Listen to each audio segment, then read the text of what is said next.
ജില്ലയിൽ 1,86,000 ചെറുപ്പക്കാരും മിഡിൽ ഏജിലായിട്ടുള്ള ആളുകളും പാസ്പോർട്ട് എടുക്കാനും ഉള്ള പാസ്പോർട്ട് പുതുക്കാനും കഴിയാതിരിക്കുക. എന്താ അറിയോ?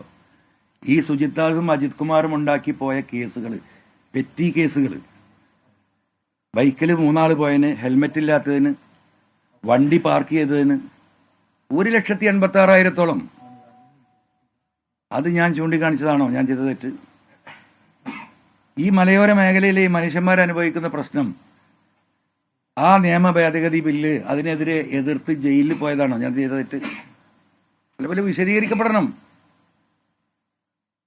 ഒരു ജില്ലയാകെ ഏറ്റവും വലിയ വർഗീയവാദികളും വിഘടനവാദികളുമായി രാജ്യത്തിന്റെ മുന്നിൽ, രാജ്യത്തിന്റെ പാർലമെന്റിൽ അവതരിപ്പിക്കാൻ RSSനോടൊപ്പം കൂട്ടുചേർന്ന് നിന്ന അജിത് കുമാർ ആ വിഷയം കേരളത്തിന്റെ സമൂഹത്തിന്റെ മുമ്പിലേക്ക് പറഞ്ഞതാണോ ഞാൻ വിഷയം? ഇതാണല്ലോ PV അൻവർ അധിക പ്രസംഗിയല്ലേ? ജനങ്ങൾക്ക് വേണ്ടി പറയുമ്പോൾ ഞാൻ അധിക പ്രസംഗിയാണ്. ജനങ്ങൾ ആലോചിക്കട്ടെ, ജനങ്ങളാണ് ഇതിൽ തീരും. ഞാൻ എന്ത് അധിക പ്രസംഗമാണെങ്കിൽ എനിക്ക് ഇനിയും അത് പറയേണ്ടി വരും.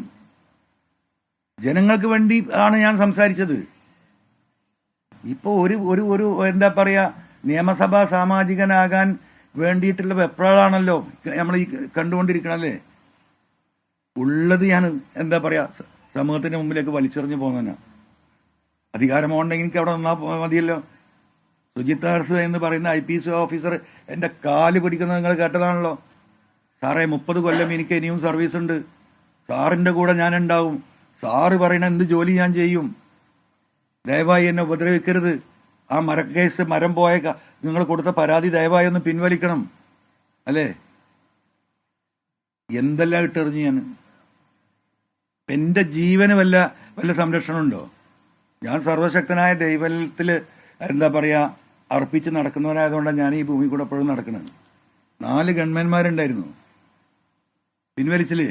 വീടിന് സംരക്ഷണം ഉണ്ടായിരുന്നു, പിൻവലിച്ചില്ലേ? എന്തെല്ലാം ഞാൻ നേരിടുന്നുണ്ട്. 3-4 സ്റ്റാഫിന് സർക്കാർ ശമ്പളം കൊടുക്കുന്നുണ്ടായിരുന്നു, എല്ലാം പോയില്ലേ? എന്തിനേറെ പറയുന്ന എൻ്റെ പാർക്ക് വിഷയം നിങ്ങൾക്കറിയാം. അത് 5-6 കൊല്ലം കേസ് കൂടി സുപ്രീം കോടതി നടക്കും. കേസ് കൂടി ജിയോളജിക്കൽ സർവേ ഓഫ് ഇന്ത്യയിലെ ഏറ്റവും വലിയ അതോറിറ്റിയാണ് ഭൂമി സംബന്ധമായി പറയേണ്ടത്. ആ ജിയോളജിക്കൽ സർവേ ഓഫ് ഇന്ത്യ ഇവിടെ വന്ന് സർവേ നടത്തി ഇതിനൊരു കുഴപ്പമില്ല എന്ന് പറഞ്ഞ് കേരളത്തിലെ ഡിസാസ്റ്റർ മാനേജ്മെന്റിന് റിപ്പോർട്ട് കൊടുത്തിട്ട് ആ റിപ്പോർട്ടിന്റെ അടിയിൽ ആ പാർക്ക് പ്രവർത്തിക്കാൻ ഫംഗ്ഷൻ ചെയ്യാൻ ഡിസാസ്റ്റർ മാനേജ്മെന്റിന്റെ മന്ത്രി കൂടിയാണ് ബഹുമാനപ്പെട്ട മുഖ്യമന്ത്രി, അദ്ദേഹത്തിന്റെ ഒരു സിഗ്നേച്ചർ മതി. ആ ഫയൽ മേശപ്പുറത്ത് കിടക്കുമ്പോഴാണ് ഈ പ്രശ്നങ്ങൾ ഉണ്ടാക്കണം. എനിക്കെന്താ 4 ദിവസം മാറിക്കൂടെയിരുന്നോ? 4 ദിവസം കഴിഞ്ഞിട്ട് എനിക്ക് പറഞ്ഞാൽ മതിയായിരുന്നല്ലോ, ആ ഒപ്പിട്ട് വാങ്ങിയിട്ട്. ഇനി എന്താ നഷ്ടപ്പെടാൻ ബാക്കി? ഈ കാര്യങ്ങൾ മുഴുവൻ നമ്മൾ സഹിക്കുകയാണ്. 28 കേസുണ്ട് PV അൻവറിന്റെ പേരിൽ. അറിയുള്ളത് എങ്ങനെ 28 കേസുണ്ടായത്? ഈ ഗവൺമെന്റിനെതിരെ പറഞ്ഞ് ഇറങ്ങിയതിന് ശേഷം ഈ പറയുന്ന ആർക്കെങ്കിലും ഒരു കേസുണ്ടോ? ഒറ്റ കേസ്. ശശി കൊടുത്ത തലശ്ശേരിയിലെ കേസ് വിചാരണ ആരംഭിച്ചു. കഴിഞ്ഞ 17-ാം തീയതി എനിക്ക് പോകാൻ പറ്റിയിട്ടില്ല, ലീവ് കൊടുത്തിരിക്കുകയാണ്. അപ്പോ ഇതെല്ലാം അനുഭവിച്ച് നിൽക്കുകയാണ്. അപ്പൊ ഇപ്പോഴും ഞാൻ നയം വ്യക്തമാക്കിയിട്ടില്ല, മനസ്സിലായില്ലേ? കാല് പിടിക്കുമ്പോൾ മുഖത്ത് ചവിട്ടുക എന്ന് പറഞ്ഞില്ലേ? അപ്പൊ ഞാൻ ഈ കാല് പിടിക്കാനില്ല. ഞാൻ ഈ കാല് പിടിച്ചിരുന്ന കേരളത്തിലെ ജനങ്ങൾക്ക് വേണ്ടിയാ.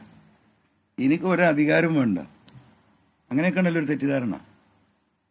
എന്താ പറയുക, ചില ആളുകളുടെ ധാരണ കത്രികപ്പൂട്ട് എന്ന് പറയും നമ്മളെ പണ്ടത്തെ ആളുകൾ. ഇങ്ങനെ കുടിക്കിയാൽ, ഇവിടെ പിണറായി ആണല്ലോ, അപ്പൊ ഇവിടുന്ന് ഒരു ഇതാണ് കത്രികപ്പൂട്ട്. ഈ കത്രികപ്പൂട്ടിൽ ഇട്ടിട്ട് ഇങ്ങനെ ആക്കിയാൽ ആരായാലും എന്തെങ്കിലും പറയല്ലോ, സഹായിക്കും. അത് പറയണോ?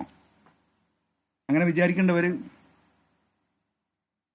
PV അൻവർ ഈ മനുഷ്യനെ ഞാൻ ഭൂമിയിൽ ഇരിക്കാനാ ഉദ്ദേശിക്കുന്നത്. ഉയർന്ന പീഠത്തിൽ ഇരിക്കാൻ ആഗ്രഹമുള്ളവരുണ്ടാവും.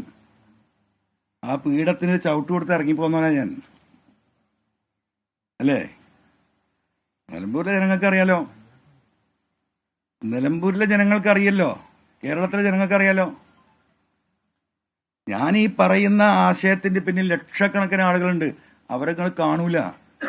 അവരെ പോളിംഗ് ബൂത്തിൽ എത്തുമ്പോഴേ കാണുള്ളൂ. അവർ പ്രാർത്ഥനയിൽ അവർക്ക് മിണ്ടാൻ കഴിയില്ല. കാരണം അവർ ആശ്രിതരാണ്. ജീവിതത്തിൻ്റെ അറ്റം മുട്ടിക്കാൻ പ്രയാസപ്പെടുന്ന പാവപ്പെട്ട മനുഷ്യരാണ്. അതിലെല്ലാ ജാതിയും എല്ലാ മതവും എല്ലാ രാഷ്ട്രീയക്കാരും ഉണ്ട്. അവരുടെ പ്രാർത്ഥനയും എന്താ പറയുക, അവരുടെ മാനസിക സപ്പോർട്ടാണ് മുന്നോട്ട് പോകുന്നത്. ഈ ഗവൺമെന്റിനെതിരെ വസ്തുനിഷ്ഠമായിട്ട് ഇത്രയും കാര്യങ്ങൾ ജനങ്ങളുടെ മുന്നിൽ ബോധ്യപ്പെടുത്താൻ ആർക്കാ സാധിച്ചിട്ടുള്ളത്? നിങ്ങൾക്കൊന്ന് സത്യസന്ധമായി ആലോചിച്ചേക്ക്. ഇവിടെ ഇപ്പം ഇന്ന് ചർച്ച ചെയ്യപ്പെടുന്ന പിണറായി സമടക്കം മിനിഞ്ഞാന്ന് ഞാൻ പത്രസമ്മേളനം നടത്തിയല്ലോ. നാഷണൽ ഹൈവേ കേരളത്തിൽ ഇന്ത്യയിലെ ചരിത്രത്തിൽ ആദ്യമായിട്ട് നാഷണൽ ഹൈവേക്ക് പൈസ കൊടുത്തത് ഞങ്ങളൊരു ഗവൺമെന്റായി എന്ന് പറഞ്ഞാണ് നിരന്തരമായി ഇവിടെ വാദം നടത്തി പ്രചരണം നടത്തിക്കൊണ്ടിരിക്കുന്നത്. മിനിയാന്ന് ആ കടലാസ് ഞാൻ തരുമ്പോഴല്ലേ കേരളത്തിലെ ഇന്ത്യയിലെ 13 സംസ്ഥാനങ്ങൾ 50%, 100% കൊടുത്തു തരണം. ഈ പറയുന്ന ഉത്തരവാദിത്തപ്പെട്ടവരൊക്കെ ഒരു കടലാസേറ്റ് വന്ന ജനങ്ങളെ ബോധ്യപ്പെടുത്താൻ. ഈ സർക്കാരിന്റെ മോശപ്പെട്ട എല്ലാ പ്രവർത്തികളും എന്ത് മോശപ്പെട്ടത് എന്താണെന്ന് പറയണ്ടേ? ഇവിടെ പ്രോഗ്രസ് റിപ്പോർട്ട് ഇറക്കി. ആരാ കൗണ്ടർ ചെയ്തത്? എന്തെല്ലാം കൗണ്ടർ ചെയ്യാൻ അതിലുണ്ട്? ഇതിനൊന്നും ആർക്കും സമയമില്ല. എല്ലാ തീരുമാനത്തിന്റെ അടിസ്ഥാനം വേറെയാണ്. ഞാൻ ഇപ്പൊ പറയുന്നില്ല, പറയേണ്ട ഘട്ടം വരും. അപ്പൊ ഇനി ഞാൻ എന്ത് ചെയ്യണം? കേരളത്തിൽ ജനങ്ങൾ പറയട്ടെ. എനിക്ക് ഇനി ഈ കാര്യങ്ങൾ സംസാരിക്കാനുള്ളത് ഈ പറയുന്ന കോൺഗ്രസിന്റെ ഒരു വലിയ നേതാവ് ഇവിടെ ഉണ്ടല്ലോ. അതാരാ? K C Venugopal. നിങ്ങൾക്കറിയാം. അദ്ദേഹമായി ഈ വിഷയം ഈ രീതിയിൽ ഇതുവരെ ഞാൻ പങ്കുവച്ചിട്ടില്ല. എനിക്കിനി അദ്ദേഹത്തിലെ പ്രതീക്ഷ. അദ്ദേഹമാണല്ലോ ഇന്ത്യയിൽ മുഴുവൻ ഓടി നടന്ന് കോൺഗ്രസ് തന്നെ ഈ പാർലമെന്റ് തെരഞ്ഞെടുപ്പോട് കൂടി അവസാനിക്കുമെന്ന് പറയുന്ന കോൺഗ്രസിന് 40 സീറ്റിൽ നിന്ന് 200 സീറ്റിലേക്ക് എത്തിക്കാൻ സാധിച്ചത് അദ്ദേഹത്തിന്റെ കഠിനമായ പ്രയത്നമാണ്. ഇന്നും അദ്ദേഹം ഓടിക്കൊണ്ടിരിക്കുക 24 മണിക്കൂറും.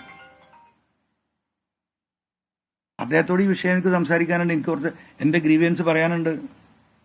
മുസ്ലിം ലീഗ് ലീഡർഷിപ്പിന് ഇനി ഒന്നും എന്താ പറയാ, അവർക്ക് ഇത് പുറത്ത് ബോധ്യപ്പെടുത്തില്ല. അവർ പറയേണ്ടതൊക്കെ അവർ പറഞ്ഞു കഴിഞ്ഞാൽ അവരെന്താ പറയാ, പണ്ട് ഈ പറയുന്നത് പോലെ കെ കരുണാകരനും മാണി സാറും ഒക്കെ ഉണ്ടായിരുന്ന കാലത്ത് ഇതിനൊക്കെ ഒരു ചർച്ചകൾ നടത്തി ഒരു അമിക്കബിൾ സൊല്യൂഷൻ ഉണ്ടായിരുന്നു. ബഹുമാനപ്പെട്ട പ്രതിപക്ഷ നേതാവ് അദ്ദേഹത്തിന് കഴിയുന്ന അത്ര ഓടുന്നുണ്ട്, അദ്ദേഹം പ്രവർത്തിക്കുന്നുണ്ട്. ഇതെല്ലാം കൂടെ ഒരു ഇതിനൊരു ഐക്യപ്പെടണ്ടേ? എത്ര പാർട്ടിയുണ്ട് UDF ഘടകകക്ഷികളൊന്ന് ആലോചിച്ച് നോക്കൂ.